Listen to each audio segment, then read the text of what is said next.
Welcome to this week's edition of the Pete Mezzetti Show. I'm your host, Pete Mezzetti. My guest this evening is Brendan Hylan, who is with Bushy Hill Nature Center. Brendan, welcome. How are you? Doing well, Pete. Doing well. Obviously, I'm trying to stay as positive as possible during the times. I'm sure we'll have some questions and some content on that, but I just try to keep it in a positive light, man. How about yourself? What's going on? I'm good. Yeah, exactly. I guess this is, for the time being, this is the new norm and the new way of doing meetings and doing things now. Yeah, it does seem that way. It does seem that way. When we were talking while waiting, I said that I've done some staff meetings through this. I got to be in touch with my summer staff, which was kind of cool. Nice. Fire burning. Actually, I set one up outside my apartment, and we did some camp songs and shared some camp memories. And I've got to talk to my family through this. So, we're still staying in touch some way, somehow through this. Creativity, it's not going anywhere, right? No, definitely not. So, Brendan, tell me this: how are things going with Bushy Hill, with what's going on with the pandemic? Sure. So, let's see. I'll bring us back a little bit. So, right in the beginning of all this kind of blowing up, yes, me and my coworkers, Jen Malaguti, the executive director, Georgia Mail, the farm manager on our property, and then some of the staff from the other departments, Aaron Page, who runs Pequot Sherwood Day Camp, Liam Kane, Kelsey Tuttle, Allie Doyle. They all are a part of the Incarnation overnight camp.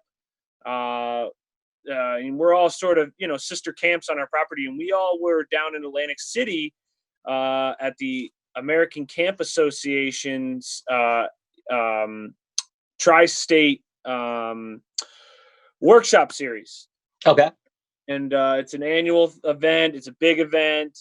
There's definitely some talks about this whole epidemic and pandemic, but they still felt comfortable to run it. And so we all went down, ready to soak up the knowledge, learn new, skills, and build ourselves. And then when we came back from this, it was like right when the fire was lit with this whole thing. Yeah. So our company felt it best, because the majority of our staff was down in Atlantic City and around a lot of other folks. That's, when we were down there, that's when they were implementing those restrictions of how many people can be in gathering. So our company, took to action and made the right choices and decided that we would follow protocol, and we closed down with the intention for that 2-week quarantine period. Yeah. And then obviously it's sort of been that consistent basis throughout that, where the shutdown has continued. The nice thing, us as a property, is that because we have our outdoor facilities, we have our hiking trails, our farm, and just our beautiful property, we've kept that open and for the public. So we've had a lot of people come and utilize the trails and hike and, focus on being outdoors, which is really nice. But our facilities are closed. Our waterways are still closed.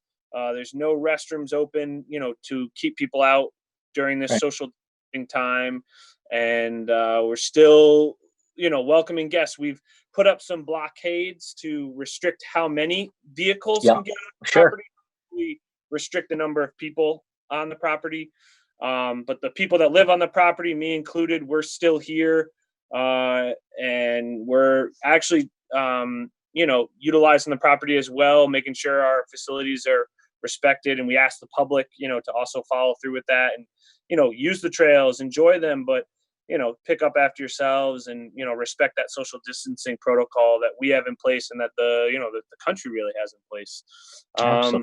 So right now that's kind of where we're at, Pete. Excellent. Wow.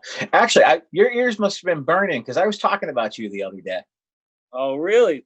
Tell me why. I mean, I know you and I, we keep in touch here and there, and we're pretty close in general. But talk to me. What? No, we don't keep in touch. You just call me when you need something. You just call me when you want something or you need something. It goes both ways. What's going on? What my ear?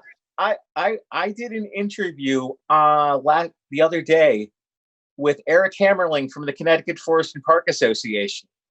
Great organization. Great organization. I'm actually on the board of directors. Listen, you're a sought after individual there, Pete, so I am. I am. Eric's a great guy. Yeah, I can't say I know Eric personally, Really? but we have done some amazing workshops through the CFPA. Okay, sure. They did some project learning tree workshops, and then I knew Emma Kravitz, who was a former employee through them. Okay, sure. I had connected with her a lot in the past, but since then, mainly just because I've taken on a bigger workload, and Emma has stepped away. Now, I can't say I've met Eric, but CFPA is an amazing organization. I love what they do. I was going to say we'll have to make at some time and point we'll have to make that happen because Eric's a regular on the show. So, hey, I consider myself a regular at this point. I feel like I've been on a numerous amount of times now. I know, him, and me. I love sitting across from you and chatting with you, man. No matter whether it's through video or face to face when we get that. I know. We should next time we should do this face to face and then go out.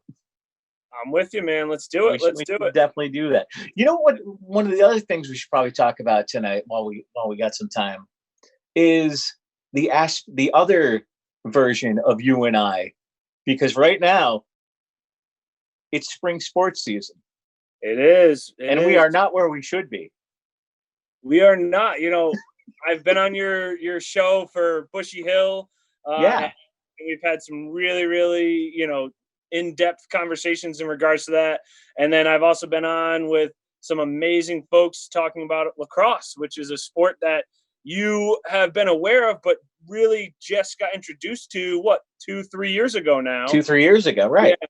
And you and I met through Morgan football, coaching with the boys there, and working with Pete and I and some other amazing coaches. Yeah. And then when I took over as the head coach for lacrosse, I needed my wingman there. That's right. You've traveled many distances with me for varsity and JV games for football, and I was like, you know what, man, you live on a bus, Pete. Let's get you in there for the spring season too. So, unfortunately, this whole pandemic is taking away that opportunity to have that season. But I saw some amazing things, Pete. Cheshire High School, Berry High School. It was on, I believe, NBC News, and I could be incorrect, and I'll have to send you the link to it. But the players and the coaches, during this time, since they can't truly compete in a game setting, can't get together as a team, have created videos of them doing wall ball. And I know you're familiar with wall ball. But I am. Familiarize, anybody else that gets to watch this video. Wall ball is the chance for kids in lacrosse to pick up their lacrosse stick, have the lacrosse ball, and bounce it off a wall. Actually, funny enough, similar to like a brick wall like this, the side of a thing. I wouldn't suggest doing it indoors. I'm in my apartment, but something flat surface, and basically you just work on your stick work skills, and it fine tunes them and creates better coordination. So tying that back to my point, Cheshire High School and Glastonbury High School, the kids sent videos to their coaches, and the coaches accumulated all the information about how many successful passes they had in a row, and whatever those final numbers were, they used those as a competition against each other in friendly pandemic ways. Nice. During these hard times, you can still find, friendly competition and positive ways to connect, whether you're, truly in the same town or not. So that was kind of cool. I've to sort of tie in with that a little bit. I've been in touch with my players a lot, trying to send them workouts, just trying to keep them positive, keep them focused on what their end goal is. So even though we don't have our season, we definitely still work hard to create our own positive mentality and ways, and keep our driving force in the right direction. Mm-hmm. Mm-hmm. Now, I wonder how not only do we hang out with a bunch of good kids during lacrosse season, but we also hang out with a bunch of good coaches. You better believe it. You better believe it. Man, I miss those guys. Yeah, me too. We're lucky enough where we had, we have Coach Dennis Forbes. Yeah, how is Dennis? We had Coach Scott Bush in years past. Dennis has been great. He's, he's also at this point back home, and really just helping out his family. Yeah. And then of course we have our circle that we call it of coaches, and we had an awesome session with all of them. Frank Barron, Hall of Fame coach. We had Jack Raba. Luckily, you had a good connection with him, and he came on, a tremendous college coach at Wesley. Oh, absolutely. We had Jim May at Brantford. We had Brian Adkins at Foran, and then we had my father, Coach Hylan Sr., or as the kids know him, old Coach Hylan. Exactly. At the Morgan program. And I've been in touch with them. You always asking about them, and you have their number too. I do. Their emails. But, we try to touch base every day if we can, and just, connect on whatever it is. Coach Frank Barron is always sending us. How's he? He's doing great. How's he doing? He's doing well, man. He's got the mind of a lacrosse wizard, and I'm so fortunate to have a connection with him, because he's always sending me links and videos to new coaching techniques, or new teaching styles in lacrosse, or ways of utilizing players, and he's just. It's a term for a reason, coined in lacrosse. He's a lacrosse wizard. He's absolutely, absolutely. Yeah. So, what, as far as the spring and the summer season up at Bushy Hill, what's going on?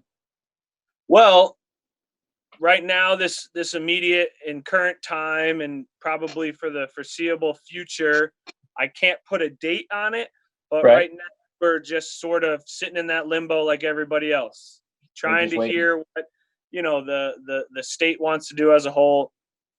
I think right now the current start date for schools is May 20th, but that's just a tentative date. Nothing. Sure. Obviously there's gonna be some repercussions from all this, and what that is, I can't speak towards, but I trust the personnel, in those situations and in those seats to make the right call. So right now in the spring, luckily I can be outdoors. So I'm trying my best to get outside and hike the trails. I'm going to actually get out there with some tools and try to, there's trees that have fallen down. We just had that huge windstorm. We're going to try to that up, and, keep our property and the curb appeal still beautiful like it always has been, so that when and if that happens, that we get to open up, we won't be behind the times. As far as summer, we're moving forward, man. We're hoping that we will have a full summer, and we'll be able to run things as usual and accordingly. We definitely have had talks and are ready for whatever is thrown at us, whatever that might be. But we can't speak to that because we don't. There's nothing finite. You don't know yet. Yeah, you don't know yet. Yeah, so now, I guess that's what as of now. Now, as far as spring sports season, you think it's pretty much, or is that still up in the air too? Yeah, you know what, man? Again, you are. We don't know. The kids are so eager. You're always texting me, emailing me, or calling me and saying, "Hey, what's up with lacrosse?" Or whether this pandemic hit or not, you're rearing and ready to go, and so am I, and so are the kids. I know. What our program. But right now it's still unknown. The last thing that happened, the CIC put out that they're just basically postponing indefinitely. The last true information that I got was that they're going to meet again May 8th to make their next steps. There's been some talks about running sports through the summer. There's been talks about no spring sports. I mean, you see it at the higher levels where they're, almost saying we'll just run into the fall season Right. for the NFL and for college football and so on and so forth. Again, it's sort of that area where, like, it's unknown, man.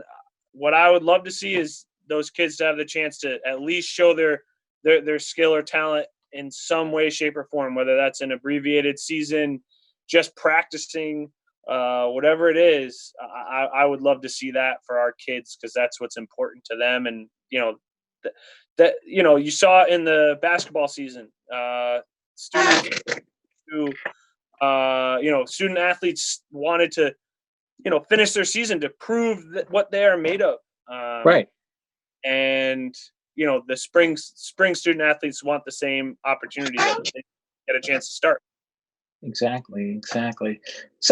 So tell me, some of the viewers and listeners know about Brendan Hylan, some don't. So let's start back at square one.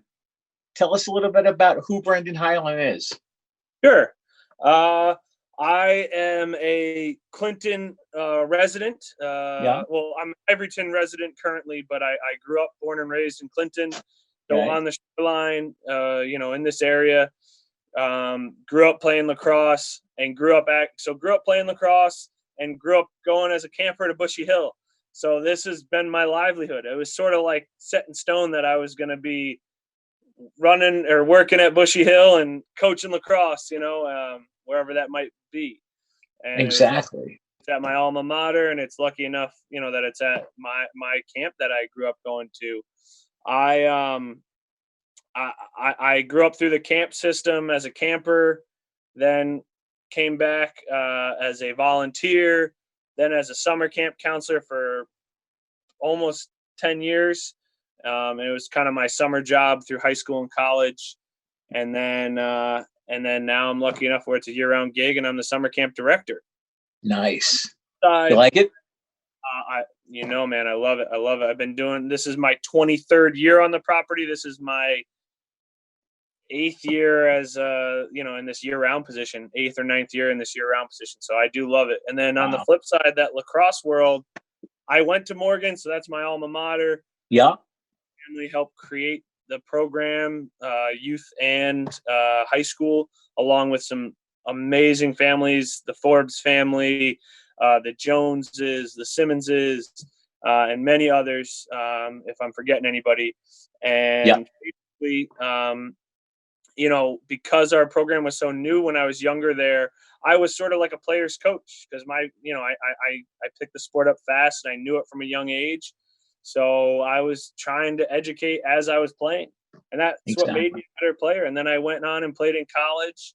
And when I moved back to Connecticut, I got an opportunity to coach at the youth level, and then right away at the high school level, and haven't looked back since. And now I'm the head coach, and we've really had some successful years. Probably these past 10 years. Overall, we've been a very successful team, but these past 10 years have really, tried to help us bump to the next level.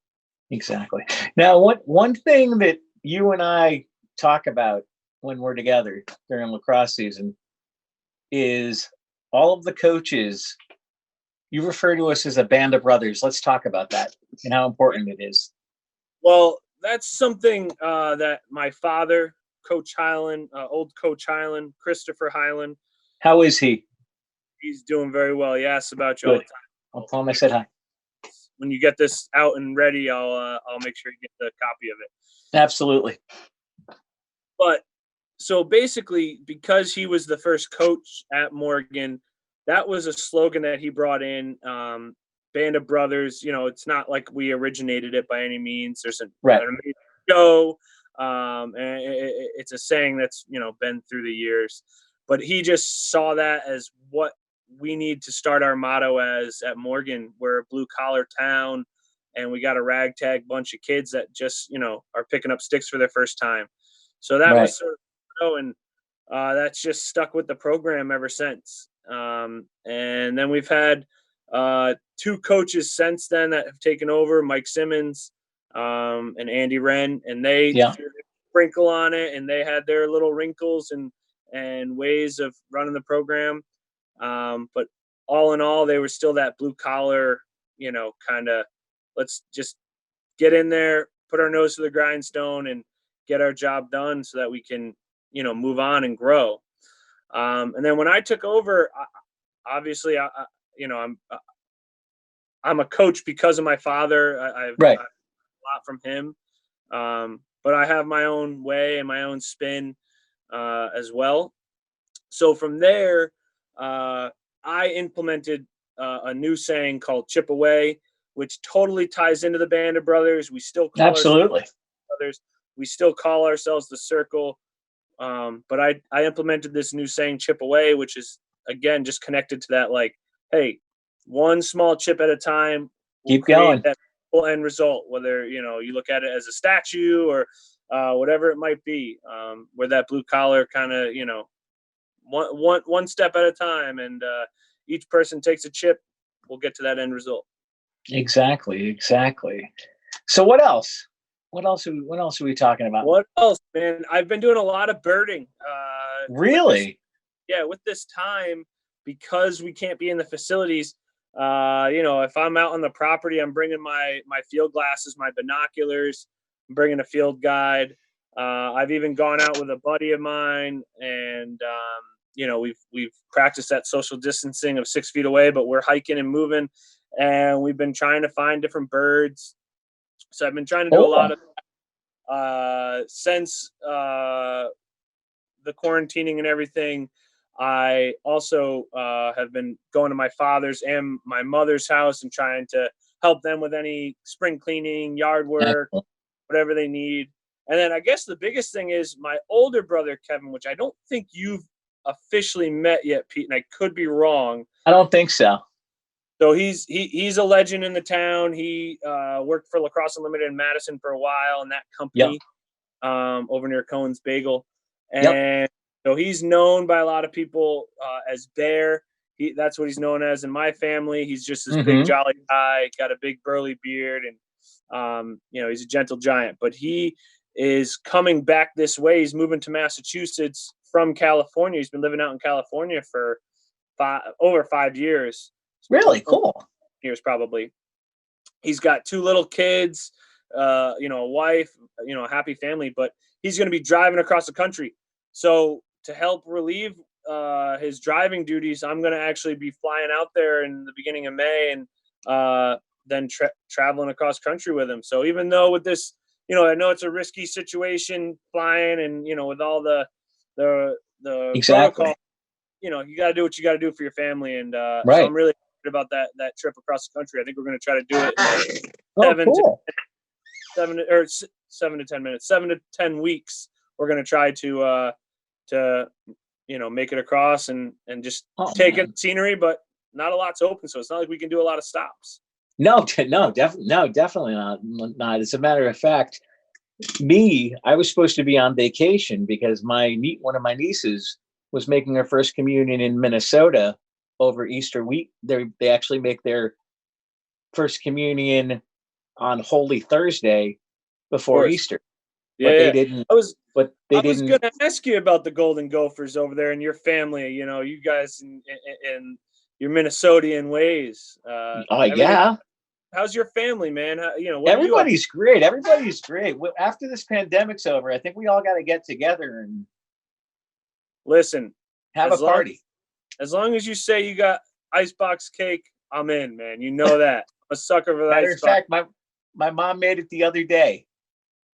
Man, you got to always tell me after the fact, huh? All right, I'm going to make you feel really good. It was horrible. Oh, no. Don't show this to your mother. Okay, it was horrible after the first slice. Yeah, okay, sure. Yeah, it spoiled. It went bad, huh? It did. It went horrible. Hey, speaking of food, the other thing that people don't know about Brendan Hylan and Bushy Hill, rumor has it you guys make syrup. Oh yeah, man. Yeah, we did an awesome show on the syrup. Yeah, that's right. Last year, and from there, this year we did make some. We got it all in before this whole pandemic hit, and I have a bottle put aside for you and your family. Cool. Thank you. And whatnot. But that being said, we did make some this year. We are actually doing some really cool gift bags that we'll put out curbside. We have some syrup to sell. You can get bow drills, stickers, and anything. But from there, we also are, encouraging people to be outdoors. If you feel comfortable going out, go for it. Exactly. Brandon Hylan from Bushy Hill, thanks a lot for some time. We'll see you soon. Absolutely. Pete Mezzetti. Right. And, thanks everybody. And come and visit if you're ready to hike. On behalf of Brandon Hylan, I'm Pete Mezzetti. Thanks. Good night. And we'll see you next time.